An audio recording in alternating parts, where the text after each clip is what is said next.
Parang gago. Tol! Uy! Oh, nakita mo yung bagong cellphone ni Budoy? Ha? Yung bagong cellphone ni Budoy. Parang ganda, mukhang mahal. Napakaraming mga murang cellphone ngayon eh. Hindi, kakaiba eh. Masyado ka maingit eh. Day 2. Tol! Hoy! Uy! Oh! Nakita mo yung bagong PD ni Budoy. Kaka-deliver lang. Ang laki. Malaki ba?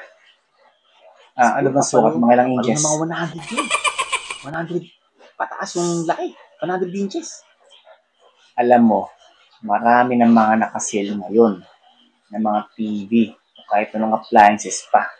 Tsaka marami ng paraan para makakuha o makabili. Pero ang ganda, hirap na hirap yung mga nagbubuhat eh. Day 4.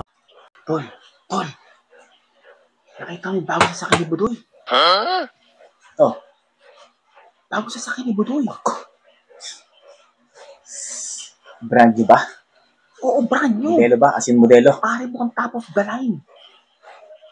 Baka sumama yan sa mga illegal na mga gawain yun. Alam mo naman yun. Hindi natin alam kasi balita ko. Illegal sa kayo. Hindi, tol. Nag-boom daw yung negosyo niya. Oo. Ikinukumusta ka kanya eh. Kaya ano sinagot mo? Palaboy.